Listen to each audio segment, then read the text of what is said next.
I gave my stepmom the perfect Mother's Day gift, then watched her face as she realized what it really meant. When my dad married Cassandra, I was 11. Mom had been gone for 13 months.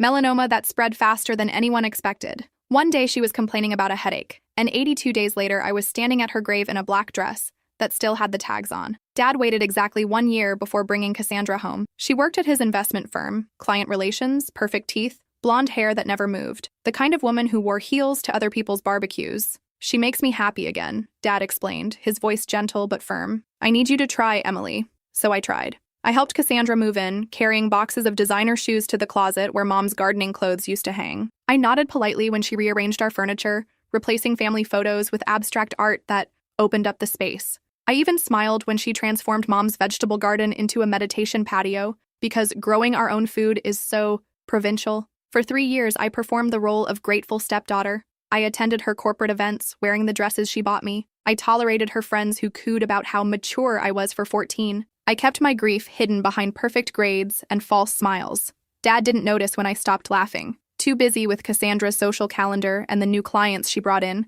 Too distracted by their couples' retreats and wine club memberships. Meanwhile, I slept with Mom's sweater under my pillow until it stopped smelling like her. Cassandra tried, in her way. She bought me expensive birthday gifts, always things she would want. She hosted elaborate dinner parties and introduced me as our daughter to important people who never remembered my name. She even started a college fund for me, making sure everyone knew about her generosity. But when I got my period for the first time, it was Google that taught me what to do. When I had nightmares about Mom dying, it was the family dog who comforted me. The breaking point came during sophomore year. I was cast as the lead in the school play, the first thing I'd felt passionate about since Mom died. Opening night fell on the same evening as Cassandra's charity gala. Obviously, you'll need to skip the performance, she said, not looking up from her phone. The Richardsons are bringing their son. He's at Princeton. Connections, Emily. Dad started to object, then stopped when Cassandra placed her hand on his arm. It's just a high school play, he finally said. There will be others.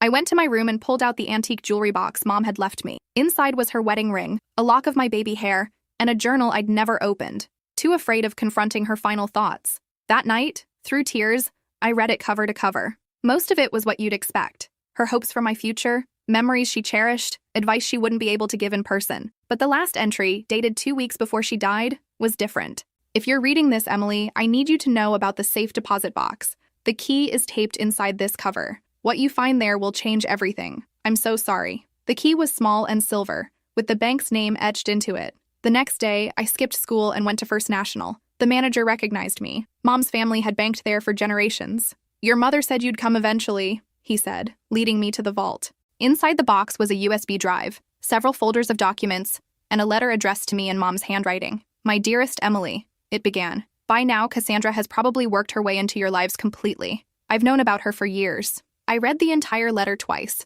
my hands shaking. Mom had discovered Dad's affair with Cassandra 6 months before her diagnosis. She'd hired a private investigator who documented everything. Hotel receipts, text messages, photos of them together while Mom was picking me up from soccer practice. The investigator's report was meticulous, spanning months. There were photographs of Dad and Cassandra entering hotels in 3 different cities, screenshots of text messages that made my stomach turn. She's taking Emily to her mother's this weekend. Come over. Can you imagine when we don't have to hide anymore? Sometimes I wish she would just disappear. That last one was from Dad, sent 4 months before Mom got sick. I flipped through credit card statements showing dinners at restaurants I'd never heard of on nights when Dad claimed to be working late, gift receipts for jewelry that never made it to Mom's dresser, a lease agreement for an apartment downtown that wasn't in our family records. But there was more. The files contained financial records showing that Dad and Cassandra had been systematically transferring funds from Mom's family trust, money meant for me, into offshore accounts. They'd been planning this for years, waiting for the right moment. Mom's family had built one of the city's largest investment firms over 3 generations.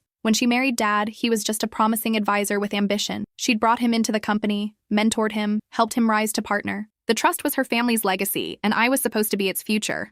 I found detailed spreadsheets tracking millions diverted through shell companies, fake client accounts, and manipulated investments. The money moved through a dozen countries before disappearing into numbered accounts. Dad's signature appeared on every critical document. Cassandra's on most. The worst part? Medical records suggesting Mom's unexpected decline might not have been so unexpected. Strange test results. Unusual prescriptions. Toxicology reports she'd commissioned privately when she became suspicious. I started feeling wrong after our anniversary dinner, Mom wrote. Just tired at first, then increasingly ill. The doctors couldn't explain my symptoms. When I began keeping track, I noticed I only felt this way after meals that Thomas prepared specially for me. There were lab reports analyzing hair samples showing elevated levels of heavy metals consistent with long-term poisoning. Results from tests on food samples from our home. Notes from consultations with 3 different medical specialists who all noted the unusual progression of her symptoms. I can't prove anything, Mom wrote, and by the time you read this, it won't matter for me. But I couldn't leave you unprotected. The final page of her letter detailed her counterplan. A second, secret trust she'd established in my name. The house and business I thought Dad controlled. Technically mine when I turned 18. Mom had changed her will 2 weeks before she died, working with lawyers Dad didn't know existed. I've made sure that what's rightfully yours remains yours, she wrote. The trustees will contact you on your 18th birthday automatically, but if you find this letter sooner, you can reach them using the information in the enclosed envelope. They're ready whenever you are. I sat in the bank's private room for hours, absorbing everything. When I finally emerged, I was different. The grief and confusion that had defined me for 3 years had crystallized into something harder, something focused. I didn't confront Dad immediately. I didn't run away or call the police. I did something more frightening. I became the perfect daughter. For the next 2 years, I performed flawlessly. I excelled in school, joined the clubs Cassandra suggested, attended every mind-numbing corporate function. I wore the right clothes, said the right things, and never, ever let them see what I knew. At night, I meticulously documented their ongoing schemes. Each time Dad mentioned a difficult client or complex investment strategy at dinner, I researched the companies involved, tracking the money through their labyrinth of fake entities. I created my own spreadsheets, building on Mom's work. My bedroom became my command center. I installed a hidden safe behind my bookshelf where I kept copies of everything. I recorded conversations at family dinners, business discussions they had when they thought I wasn't listening. I photographed documents Dad brought home and left carelessly on his desk, trusting that his 16-year-old daughter would never understand their significance. 6 months after finding Mom's letter, I felt ready to contact her trustees. The envelope contained 3 business cards: a forensic accountant, a lawyer specializing in financial crimes, and a retired judge who had been Mom's father's closest friend. I met them at the judge's home on a Saturday when I was supposedly at debate team practice. I told them everything over the phone, but seeing their faces as they reviewed the actual evidence was different. The accountant closed his eyes briefly when he saw the extent of the fraud. The lawyer swore under her breath. The judge looked at me with a mix of sadness and cold anger. "Your mother was one of the finest people I've ever known," he said. "What do you want to do, Emily?" I had spent months considering my options. I could have exposed everything immediately, sending Dad and Cassandra to prison. I could have run away, waiting until I turned 18 to claim my inheritance. I could have confronted them, forcing a painful reckoning. Instead, I chose the path Mom had started: methodical, precise justice.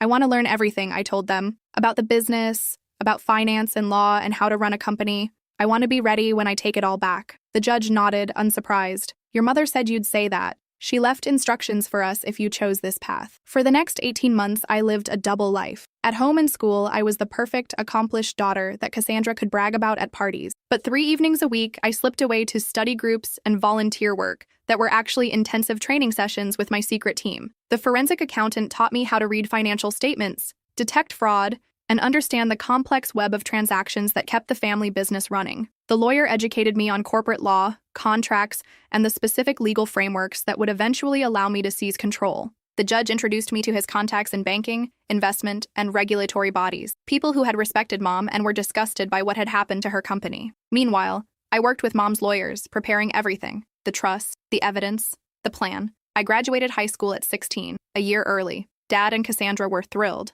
their prodigy heading to Yale early with a full scholarship. What they didn't know was that I'd also been taking business and finance courses online, learning everything about Dad's company, about the accounts they thought were hidden. "We're so proud of you," Dad said at my small graduation party. "Just family and a few of their close friends. No one from my school. No one who really knew me. You've exceeded all our expectations," Cassandra added, her arm around my shoulder for the photographer they'd hired. "Yale early admission. The board is already excited about your future with the firm." I smiled and thanked them, knowing that in less than 2 years, I would own that board. The summer before college, Cassandra announced she wanted to adopt me legally. "You're my daughter in every way that matters," she said, touching my cheek during a lunch at her favorite overpriced restaurant. "Let's make it official before you go to college." I studied her face, looking for any sign of genuine emotion. There was a certain tension around her eyes, a calculation in the way she glanced at Dad before returning her gaze to me. This wasn't about love. It was about securing her position. An adopted daughter would strengthen her claim to the family business should anything happen to Dad. I smiled and hugged her,